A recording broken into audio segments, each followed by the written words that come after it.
Halo semuanya, back again with me, Daruseta Bagus Anugrah di dalam mata kuliah Rekayasa Proses Pangan, dan kali ini kita akan membahas tentang mass transfer in food technology. Jadi kita akan mempelajari ya, membahas sedikit bagaimana massa itu dapat berpindah.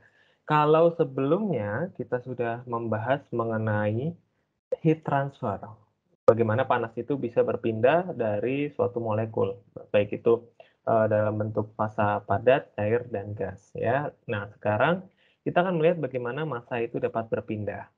Kita harus menyamakan persepsi di mana kita tahu suatu molekul, walaupun molekul tersebut larut di dalam air, mereka tetap memiliki bentuk sebagai suatu struktur molekulnya.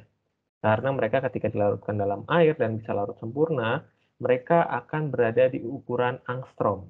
Ya, kita tidak bisa melihat partikelnya lagi, atau kita bisa melihat endapannya ya, prosesnya namanya settling down. Jadi ketika kita aduk, terus lama-lama kita diamkan, dan dia ada endapan, itu namanya settling down. Walaupun kita tidak melihat partikel-partikel tersebut, tetap saja di dalam air gula gitu misalnya ya, kita tetap mendefinisikan gula tersebut itu dalam bentuk partikel, dan partikel kita gambarkan titik-titik. Nah, seperti ini ya penggambarannya misalnya. Yang di atas ini ditetesi oleh suatu larutan. Kemudian larutan ini lama-lama akan terdispersi secara merata ya, ataupun terdisfusi secara merata di dalam suatu larutan ya. Jadi larutannya semuanya nih ya berlahan-lahan semakin luas, areanya semakin luas, dan akhirnya seluruh larutannya menjadi berwarna ungu ya, dan kalau ini kita bisa gambarkan sebagai suatu partikel bulat-bulat gitu ya. Nah, partikelnya ini lama-lama akan mengisi seluruh bagian dari liquid tersebut seperti itu ya. Dan perkuliahan kita hari ini yaitu adalah mengenai introduksinya terlebih dahulu, pengenalannya dulu dong ya. Terus kemudian di dalam perpindahan massa itu pasti ada proses namanya difusi, terus kemudian konveksi ya. Dan kemudian kita nanti akan membahas sedikit mengenai aplikasinya di transfer massa ini, gitu ya. Oke. Nah, perpindahan massa atau mass transfer ya, yaitu adalah suatu pergerakan massa dari satu titik ke titik yang lain, gitu ya. Jadi misalnya kita punya titik A ke titik B, ternyata dia akan bergerak dari titik A ke titik B, itu bisa massa. Nah, bagaimana massa itu dapat berpindah? Massa itu berpindah karena adanya gradien. Nah, gradiennya ini juga berbeda-beda. Kalau di sini contohnya adalah gradien konsentrasi dalam suatu campuran. Gradien ini adalah suatu trigger ya. Gradien kan perbedaan ya. Trigger yang berbeda, berbeda jumlahnya. Misalnya kita bisa bilang gradien ini gradien suatu driving force ya, atau yang men-trigger ya, yang trigger gitu ya. Nah, yang men-trigger ini disebut dengan driving force ya, driving force ya, gaya yang mendorong, gaya yang menyebabkan massa itu dapat berpindah. Kalau misalnya massa benda padat gitu ya, misalnya kain ini gitu ya, kita pindahkan, kita geserkan, itu kita menggunakan rumus F sama dengan ma ya, kita menggunakan Newton. Tapi kalau kita berpindah, massa itu dapat berpindah sendirinya, hal tersebut karena adanya driving force ini ya, atau pemicunya kenapa massa ini dapat berpindah ya. Dan di sini contohnya salah satu faktornya itu adalah konsentrasi ya. Konsentrasi tinggi ke konsentrasi rendah. Nanti kita bisa melihat bahwa akan ada perbedaan humidity, kelembapan gitu ya. Terus tekanan. Nah, itu ketika suatu tekanan berbeda, maka massa pun ternyata bisa berbeda juga. Ketika humidity-nya berbeda, ternyata massa pun bisa berpindah dari titik A ke titik B. Sama seperti itu juga ya. Oke, nah ini adalah salah satu contoh. Kemarin kita sudah membahas mengenai perpindahan panas dan sekarang perpindahan massa.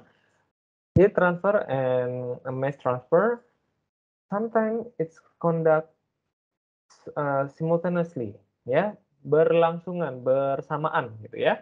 Jadi ketika salah satu contoh adalah proses dari produksi etil alkohol di sini. Nah, di sini kita bisa lihat, sorry ini pointernya, oke. Ya, ini adalah contoh dari proses production of ethyl alcohol. Di sini ada proses fermenting ya, di sini pasti akan ada perpindahan panas.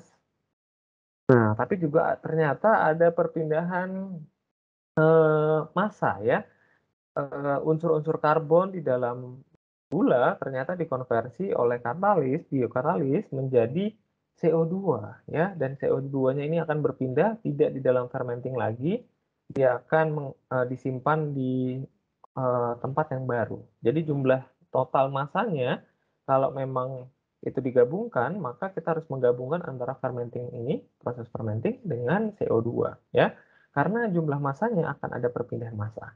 Ya, di sini kita bisa lihat bahwa akan ada perpindahan panas dan massa yang secara bersamaan dalam suatu proses. Jadi kita tidak bisa memisahkannya ya. Kita tidak bisa tidak menyukai proses panas ataupun proses perpindahan massa ini gitu ya. Karena di dalam suatu industri ini pasti akan ada proses bersamaan antara perpindahan panas dan massa. Tapi kita harus lihat juga dan kita harus cermati apa yang terjadi, adakah perpindahan panas atau perpindahan massa yang kita inginkan, atau hanya salah satunya, hanya ada perpindahan panas saja dalam suatu mekanisme, dan misalnya tidak ada perpindahan massa, ataupun kita inginkan hanya perpindahan massanya saja, tidak ada perpindahan panas, ya seperti itu. Ya, kita lanjutkan. Ya kita lihat di sini perpindahan panas itu aplikasinya adalah untuk penukaran panas atau heat exchanger. Dan kemudian di sini juga ada perpindahan massa. Contoh aplikasinya adalah pemisahan ataupun separation ya. Jadi kalau misalnya kita memiliki hasil ekstraksi gitu ya, dan kita ingin memisahkan fasa organik dan fasa cair, maka kita melakukannya dengan teknik perpindahan massa ya, dengan pemisahan cair-cair ya. Kemudian bisa juga ada pemisahan padat cair ya, seperti proses di sini ya, liquid solid separation. Nah, sini kita bisa pisahkan. Bagian yang padat kita saring, terus kemudian bagian yang cairnya kita ambil, ataupun sebaliknya. Bisa kita buat seperti itu ya. Ya, di sini ada contoh fenomena perpindahan massa, ada dua mekanisme, yaitu yang pertama kita lihat di sini ada suatu senyawa volatil, ya, suatu senyawa volatil yang 100% jumlahnya 100% gitu ya. Kemudian senyawa volatil ini akan karena dia senyawa volatil, suatu senyawa yang mudah menguap gitu ya, tidak diapa-apain aja, tidak ditambahin suhu, tidak digetarkan, tidak digerakkan, dia bisa terevaporasi sendiri. Nah, itu ya. Ini akan terjadi proses perpindahan massa. Perpindahan massa ini disebut dengan konveksi, ya. Mekanismenya disebut dengan konveksi, ya. Dan kemudian di sini akan ada perpindahan lagi, ya. Fasa dari misalnya ini tabungnya pertama kita tutup, gitu ya. Kita tutup misalnya ada tutup plastik, gitu ya. Tapi plastiknya berpori nih ceritanya. Nah, massa molekul A tadi ya, dapat berdifusi ke udara gitu ya, melalui, ya karena semuanya dia volatil, dia lama-lama keluar, terdifusi keluar dan akhirnya masuk ke dalam udara. Begitupun juga udara dapat melalui membrannya ini ataupun penutupnya ini ya, kemudian masuk ke dalam, wadah chamber-nya, wadahnya gitu ya, ke dalam chamber-nya sehingga ya ini akan terjadi proses difusi. Ya, dari sini disebut dengan proses difusi. Nah, ini agak membingungkan ya, apa perbedaan difusi dan perbedaan konveksi dalam suatu perpindahan massa? Nanti kita akan pelajari ya. Dan kemudian di sini ada penggambaran bagaimana suatu molekul dapat berpindah gitu ya. Kita bisa lihat di sini, ini adalah perpindahan secara planar gitu ya, secara lurus, dan kita bisa melihat yang pertamanya di sini konsentrasinya tebal, lama-lama dia bergeser ke kanan gitu ya, molecular position-nya. Dan dari yang konsentrasinya tinggi ke konsentrasi yang rendah. Dan kita bisa lihat dari gambar konsentrasi grafik yang di sebelah kanannya ya. Terus kemudian di sebelah kanan ini ada kalau itu dari samping gitu ya, kalau ini dari atas gitu ya. Dan bukan hanya satu jenis molekul saja yang berpindah. Di sini kita buat misalnya 2 ataupun 3 jenis molekul gitu ya. Yang satunya sangat mudah larut istilahnya ya, sangat mudah terdifusi. uh, sehingga dia bisa menyebar rata. Sementara yang warna hijau ini belum menyebar rata nih, agak sulit untuk terdifusi. Tapi yang warna biru ini juga lebih kecil lagi. Ya, jadi sulit untuk terdifusinya dan kita bisa lihat dari grafiknya sini.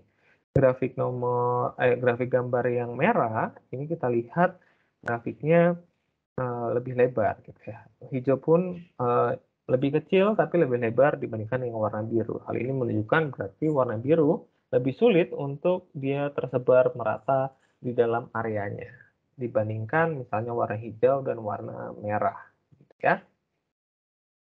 Oke.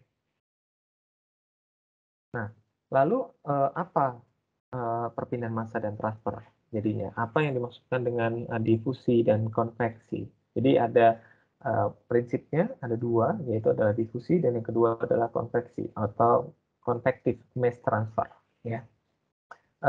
Jadi tujuannya konveksi ataupun difusi sebenarnya adalah terjadi karena perbedaan trigger tadi, perbedaan misalnya konsentrasi, perbedaan tekanan yang tujuannya adalah untuk equilibrium, sama ya kondisinya antara misalnya contohnya set 1 dan set 2.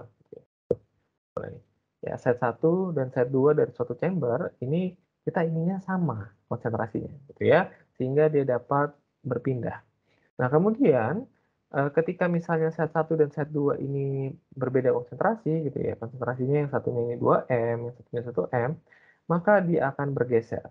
Memang akan terjadi ada perpindahan ke kiri ke kanan, tapi net flux-nya, perpindahan massanya itu akan ke kanan ya, set 1 ke set 2. Kita tidak bisa misalnya ada proses keluar masuk gitu ya, mungkin ada beberapa molekul yang akhirnya berpindah sedikit ke kiri, tapi akan berpindah lebih banyak ke kanan gitu ya. Arah netnya adalah ke side 2. Prinsip perpindahan massa ya dari difusi dan konveksi ini. Kalau difusi kita biar nggak bingung-bingung, yaitu adalah pergerakan molekul dari konsentrasi tinggi ke konsentrasi yang lebih rendah pada fasa yang sama. Nah, ini bisa konsentrasinya ini bisa kita highlight ya. Karena bukan hanya konsentrasi, bisa aja tekanan ya. Terus kemudian konveksi juga. Konsentrasinya bisa kita highlight, pergerakan molekul dari konsentrasi tinggi, konsentrasi yang lebih rendah pada fasa yang berbeda atau antar fasa. Ya, jadi perbedaannya antara difusi dan konveksi yang paling besar adalah fasanya. Yang pertama difusi itu fasanya sama. Yang kedua konveksi adalah perbedaan fasa. Ya, sebelum kita ke gambar yang sebelah kanan,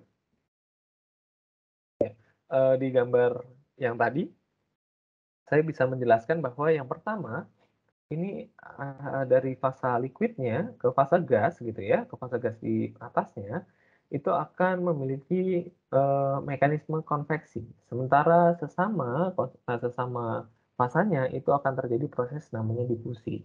Ya, seperti itu. Mari kita lihat, nah ini ya, jadi misalnya antara liquid to gas gitu ya, proses penguapan air laut contohnya, maka itu akan terjadi proses namanya konveksi. Ya, konveksi. Kemudian ini dry ice ya, dari solid dry ice ya, ini CO2 yang dipadatkan ya, dipadatkan, dinginkan ya.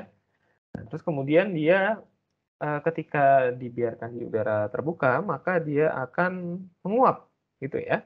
Dan dia akan menjadi CO2 dan dia akan menjadi gas ya. Jadi solid to gas. Ini disebut juga dengan konveksi. Terus kemudian dari gula yang dilarutkan ke dalam air ataupun ke dalam teh atau kopi gitu ya, itu prosesnya dari solid to liquid ya, sehingga ini disebut dengan konveksi juga.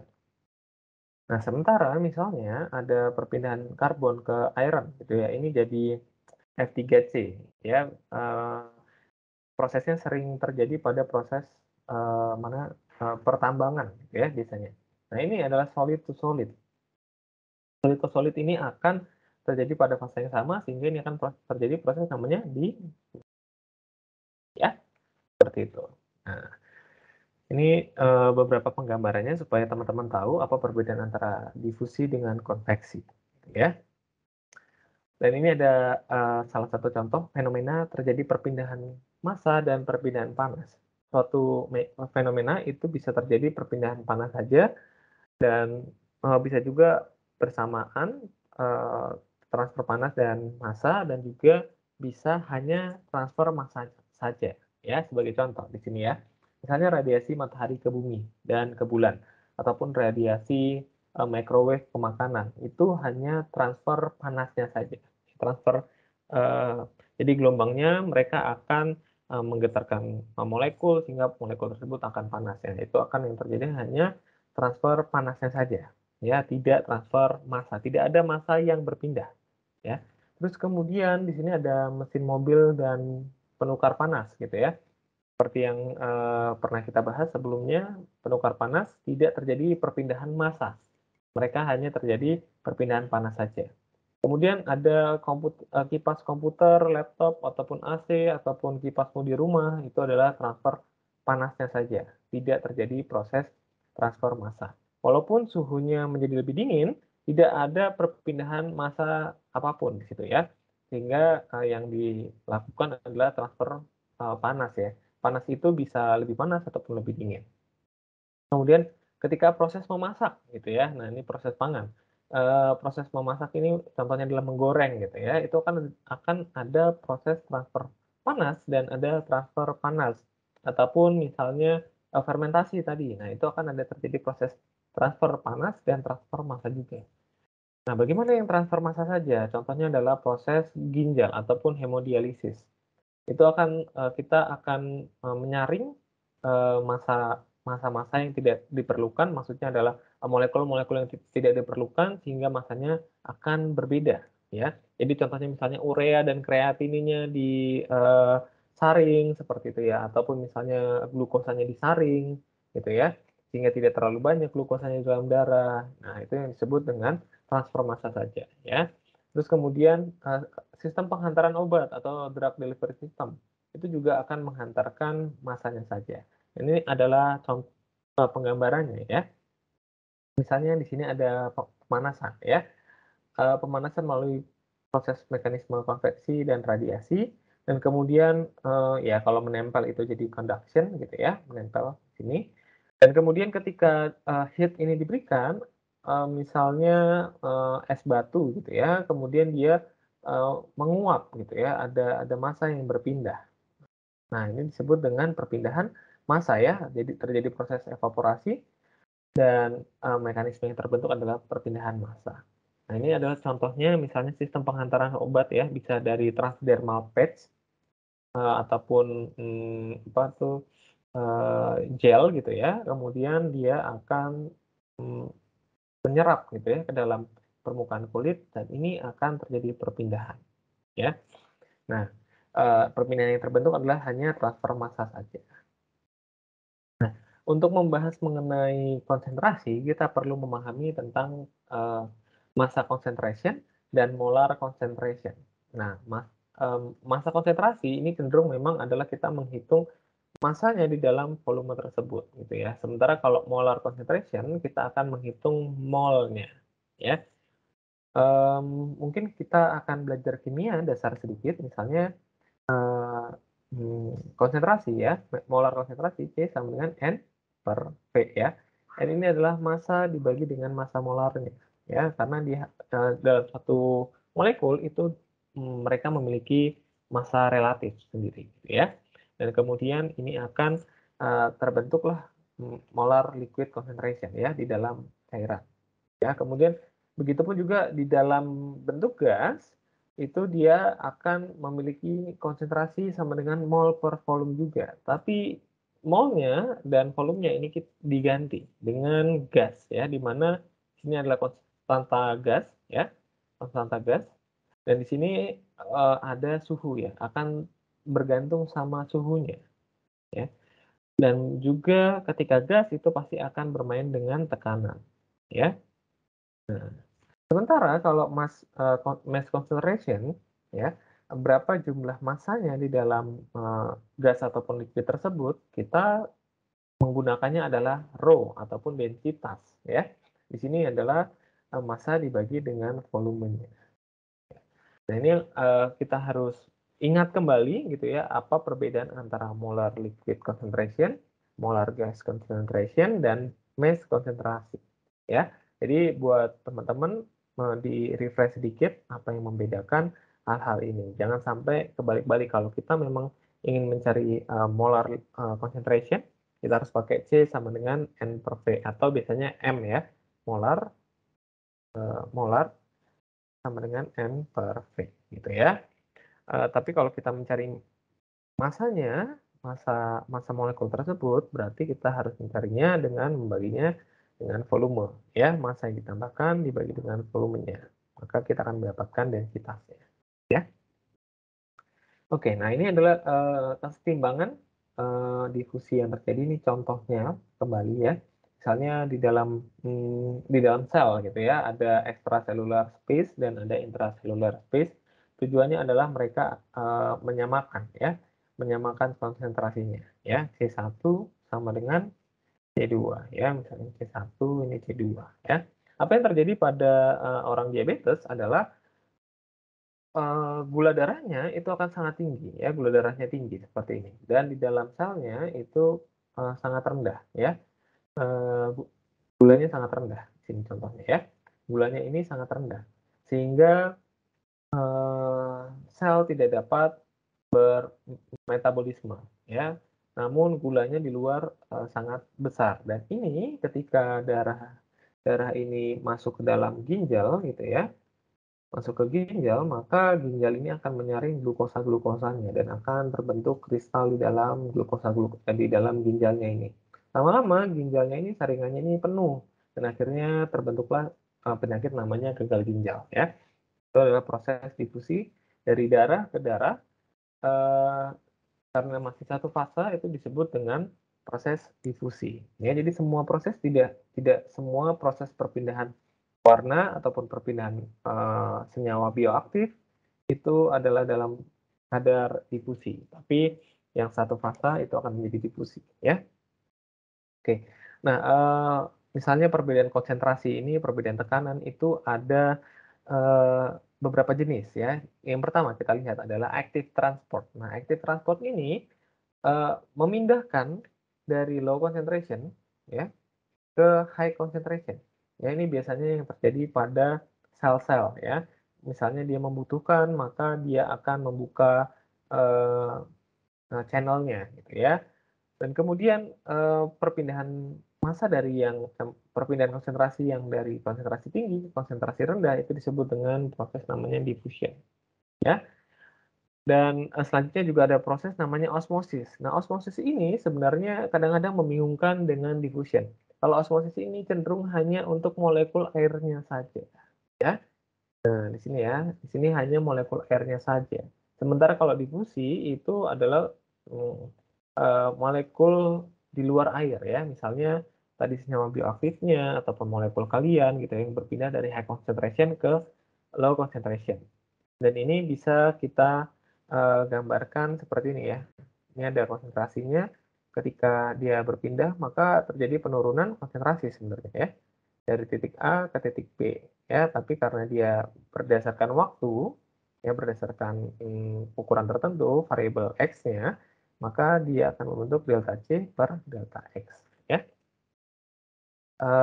D itu maksudnya adalah differentiance ya. Perbedaan biasanya dc per dx. Berarti dia akan punya fungsi dari x-nya ya untuk menentukan konsentrasinya. Nah, di sini kita akan masuk ke dalam difusi ya. Tadi kita sudah berbicara tentang perpindahan masanya, ada difusi dan ada konveksi. Nah, difusi pun ada dua sebenarnya ya.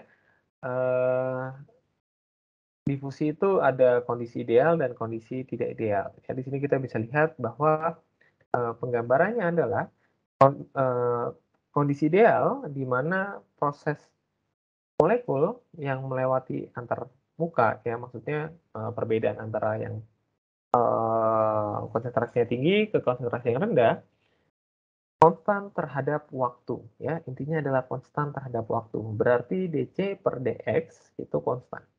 Ya. Penggambarannya adalah seperti ini ya. Jadi ketika berpindah konsentrasinya konstan terus seperti itu jumlahnya. Namun kondisi yang tidak ideal yaitu adalah ketika waktunya berubah, maka konsentrasinya pun akan berubah ya. Jadi misalnya kita bayangkan memang gradien kalau memang sudah rata semua, maka makin lama itu akan makin melambat. Jadi ini adalah penggambarannya. Misalnya ini satu, yang pertama ya, yang ini nilainya besar sekali ya, perpindahan masanya. Terus kemudian yang kedua gitu ya, semakin melambat. Yang ketiga ini akan semakin melambat juga ya. Nah, sebenarnya untuk mempelajari perpindahan massa ini cukup kompleks ya. Difusi ini sebenarnya diaturnya dengan hukum Fick pertama dan ada hukum Fick kedua, di mana hukum Fick pertama ini akan membahas mengenai kondisi ideal dari proses difusi. Sementara hukum Fick kedua itu membahas sesuatu yang tidak ideal ya. Mungkin cukup kompleks untuk saya ajarkan di teknologi pangan sehingga mungkin kalian nanti akan pusing ya untuk membahas mengenai difusi ini, gitu ya. Sehingga kita akan membahas rumus yang sederhana dari proses difusi ini, ya, yaitu adalah M di sini adalah perubahan masanya, ya, maksudnya adalah perpindahan masanya. K di sini adalah ini ya koefisien transfer massa, ya. Massa yang berpindah itu pasti akan memiliki koefisiennya secepat apa, selambat apa, terus habis itu apakah akan berpengaruh terhadap molekul lain gitu ya. Itu ada nilainya sendiri dan itu dilakukan secara empirik gitu ya, langsung uji coba ya. Terus kemudian di sini ada A. A itu adalah luas permukaan ya dari suatu area yang akan berpindah ya. Nah, kemudian di sini yang bagian C1 dan C2 ini adalah driving force, trigger yang akan memberikan pengaruh ke dalam suatu massa untuk dapat berpindah. Nah, driving force-nya ini dapat berbeda-beda ya. Entah itu suhunya, terus kemudian ada water content-nya, AW-nya gitu ya. Terus kemudian humiditas, temperature, pressure gitu ya. Itu berbeda-beda. Ya. Oke, kita lanjutkan. Selanjutnya adalah transfer massa konveksi. Itu adalah transfer massa yang melibatkan transport pada bahan antar permukaan fasa yang berbeda. Ya. Transfer massa konveksi adalah difusi yang dikombinasikan dengan adveksi atau advection, molekul yang dibawa bersama dengan gerak fluida tersebut. Nah, memang biasanya proses konveksi kan hanya terjadi pada area ini ya, konveksi. Konveksi, ya. Biasanya ini akan ada pengaruh. Nah, ini gambar sebelahnya, ini ada pengaruh dari massa udaranya. Udara di sekitar ya. Udara berarti kan ada molekul air atau molekul nitrogen lainnya ya di sini. Nah, ini ada penggambarannya bagaimana udara ini juga mendorong senyawa volatil ini akhirnya bisa lepas ke udara gitu ya.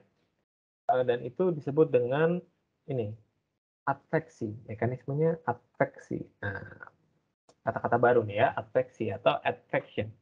Molekul yang dibawa bersama dengan gerakan fluida. Ya. Gerakan fluida ini kan gerakan udara, berarti ya angin itu kan udara yang bergerak. Gitu ya. Oke, nah ini adalah beberapa aplikasi menarik untuk di dunia teknologi pangan. Ya. Transfer massa itu bertujuan yang pertama yaitu adalah untuk memisahkan produk utama dengan produk sampingan. Ya pasti dong kita ingin untuk memisahkan massa yang kita punya produknya dengan massa yang bukan produk kita gitu ya. Kalaupun itu tercampur berarti senyawa kita menjadi senyawa yang tidak murni gitu ya dan memiliki aktivitas yang akan berbeda nantinya. Itu suatu contohnya ya. Jadi kita bisa memisahkan massa massa produk dengan massa produk sampingan ini dengan mekanisme transfer massa tadi ya. Terus kemudian kita bisa memisahkan mikroba dengan produknya. Ya, kita inginkan misalnya dari hasil fermentasi, contohnya kombucha, kita ingin memisahkan mikroba dengan produknya nih. Kita nggak mau produknya tersebut ada mikrobanya. Nah, bisa kita saring mikrobanya tersebut. Kemudian memisahkan substrat dengan produknya, pasti ya. Kalau misalnya proses enzimatik gitu ya, kita tidak ingin misalnya pemecahan disakarida menjadi gula. Kita pengennya gulanya aja, kita tidak ingin substrat yang masih sisa ini masih bisa mengalir, ya itu bisa kita pakai membrannya juga, gitu ya. Nah, ini ada proses-proses. Yang pertama adalah evaporasi yang terjadi pada proses teknologi pangan, gitu ya, sering terjadi perubahan fasa dari liquid menjadi gas. Kemudian ada mekanisme yang disebut dengan destilasi. Teman-teman juga sudah tahu, senyawa dengan titik didih yang lebih rendah akan diuapkan dan akan dikondensasikan yang melalui proses distillation ini, ya. Berarti ada perpindahan panas dan perpindahan massa juga di dalam proses tersebut. Kemudian ada proses fermentasi. Nah, di sini ada konversi substrat menjadi produk, dan kita tahu itu akan terjadi proses perpindahan panas dan perpindahan massa juga. Perpindahan panas tuh dari mana sih, Kak? Proses fermentasi kan kadang-kadang tidak ada panasnya rasanya, ya. Proses fermentasi itu akan terjadi peningkatan suhu, ya. Entah itu suhunya terlalu tinggi gitu, misalnya perpindahan 5 derajat saja itu sudah terasa lebih panas gitu ya. Ataupun perubahan yang kecil gitu ya, misalnya 1 atau 2 derajat yang mungkin kita tidak sadari, ya. Kemudian proses ekstraksi. Nah, proses ekstraksi ataupun proses maserasi gitu ya, itu adalah melarutkan senyawa pelarut di dalam suatu bahan gitu ya. Misalnya kita mau mengambil klorofil dari daun ya. Bagaimana kita bisa mengambil klorofil tersebut? Ya, kita hancurkan, kemudian kita hancurkan daunnya, kemudian kita ekstraksi dengan pelarut gitu ya. Hingga senyawa klorofilnya tersebut bisa larut di dalam pelarut tersebut ya. Dan banyak di sini sudah saya sebutkan beberapa part yang aplikatif dari suatu proses perpindahan massa ini di food processing ya. Ini ada mekanisme prosesnya seperti apa, terus kemudian massa yang ditransfer itu apa, kemudian fase yang berubah apa, contohnya itu apa gitu ya. Teman-teman bisa baca satu persatu ya. Kita ambil contoh adalah proses dehidrasi ya. Proses pengeringan biasanya ini terjadi pada produk-produk yang ingin kita awetkan, makanan yang kita awetkan untuk lebih lama ya. Salah satu kunci untuk mengawetkan makanan adalah dengan cara membuatnya menjadi ukuran yang lebih kecil, menjadi serbuk gitu ya. Ataupun yang kedua yaitu adalah dengan mengurangi jumlah oksigennya ya. Teman-teman bisa tahu juga kalau proses dehidrasi ini ketika jumlah air berkurang, maka microbes pun tidak bisa hidup gitu ya, karena tidak ada bahan-bahan yang dilarutkan ya di dalam airnya tersebut ya. Dan ini fase yang terjadi adalah dari liquid menjadi solid ya, dari from liquid or solid to vapor ya. Jadi solidnya tersebut menjadi kering gitu ya, menjadi uap. Udah apa H2O-nya menjadi uap ya, airnya menjadi uap ya. Dan banyak proses lainnya bisa teman-teman baca, dan kalau teman-teman masih bingung silahkan tanyakan ke saya ya. Kemudian kita akan melihat soal latihannya ya. Ini saya berikan contoh simpel untuk bisa memberikan gambaran ke teman-teman bagaimana terjadi proses perpindahan massa gitu ya. Dan triggernya kalau dari tadi saya bahas yang misalnya triggernya adalah konsentrasi, nah kali ini triggernya adalah kelembapan udara atau driving force-nya adalah humidity ya. Jadi yang kita lihat koefisien perpindahan massa dari permukaan air ke aliran udara bergerak adalah 0,015 ya kilogram meter min 2 S min 1. Berarti kita bisa lihat nilai K-nya ya. Nilai K-nya adalah 0,015. Sorry, ini masih ada ini ya. Perbedaan titik dan koma ini sebenarnya adalah koma. Sorry ya. Oke. Perkirakan laju perpindahan massa atau laju penguapan ya. Jadi kalau kita ingin mengusir air gitu ya, itu maka akan ada perpindahan massa, dan proses penguapan tersebut adalah perpindahan massa dari permukaan air sebesar 1 meter persegi. Jadi kalau kita misalnya punya bak gitu ya, punya chamber. Nah, chamber ini permukaan atasnya ini adalah 1 meter persegi ya. Pada suhu 28 derajat menjadi aliran, ini aliran ya, aliran udara dengan suhu 40 derajat. Nah, di sini suhunya 28 derajat Celcius, kemudian di sini suhunya 40 derajat Celcius gitu ya. Dengan nilai relative humidity RH-nya ya. Jadi ada, kalau teman-teman pernah dengar RH, RH itu adalah relative humidity ya. Berapa nilai kelembapan yang ada di sekitar tersebut. Berarti kelembapan yang ada di sekitar sini ya, kelembapan udaranya itu adalah 40% ya. Nah, oke. Ini kelembapan udaranya di udara berarti ya, di udara di atas chambernya. Dan tapi kalau misalnya kita kelembapan udara di dalam airnya, berarti kelembapan udaranya 100%.